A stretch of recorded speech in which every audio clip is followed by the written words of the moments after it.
पढ़ाई करते समय मन का भटकना, किताब सामने खुली होती है लेकिन दिमाग कहीं और चला जाता है। पढ़ते पढ़ते अचानक कोई और विचार आने लगता है, कभी भविष्य की चिंता, कभी पुरानी बातें, कभी बेकार की कल्पनाएं, और देखते देखते 1 घंटा निकल जाता है लेकिन पढ़ाई आगे नहीं बढ़ती। फिर दिल में एक सवाल उठता है, मेरे साथ ही ऐसा क्यों होता है? लेकिन सच यह है कि ये समस्या सिर्फ तुम्हारी नहीं है, दुनिया के लगभग हर छात्र को इस समस्या से गुजरना पड़ता है। लेकिन फर्क सिर्फ इतना होता है, कुछ छात्र अपने मन को नियंत्रित करना सीख लेते हैं और कुछ मन के गुलाम बन जाते हैं। मन भटकता क्यों है? असली कारण सबसे पहले हमें ये समझना होगा कि मन भटकता क्यों है, क्योंकि जब तक कारण नहीं समझोगे तब तक समाधान भी नहीं मिलेगा। मन के भटकने के 3 बड़े कारण होते हैं।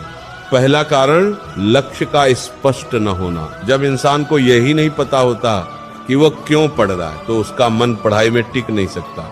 सोचो, अगर कोई तुमसे कहे कि दिन भर एक जगह बैठो लेकिन ये ना बताए कि क्यों बैठना है, तो क्या तुम बैठ पाओगे?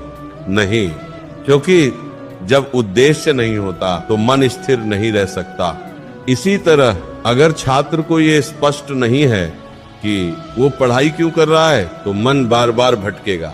इसीलिए सबसे पहला काम है अपने लक्ष्य को स्पष्ट करना। तुम्हें खुद से पूछना होगा, मैं क्या बनना चाहता हूँ? मेरा सपना क्या है? मैं अपने माता पिता को कैसी जिंदगी देना चाहता हूँ? जब ये सवाल दिल को छूने लगते हैं तो मन धीरे धीरे स्थिर होने लगता है। दूसरा कारण मन की आदत। मन एक बच्चे की तरह होता है, अगर तुम उसे हर समय भटकने दोगे तो वह भटकने का आदी हो जाएगा, और अगर तुम उसे अनुशासन में रखोगे तो वह अनुशासित हो जाएगा। कई छात्र दिन भर इधर उधर की चीजों में मन लगाते हैं और फिर अचानक पढ़ाई में मन लगाने की कोशिश करते हैं, लेकिन मन तुरंत नहीं बदलता। मन को भी समय और अभ्यास चाहिए। इसीलिए अगर तुम चाहते हो कि मन पढ़ाई में टिके तो तुम्हें धीरे धीरे मन को प्रशिक्षित करना होगा। तीसरा कारण कठिनाई से डर।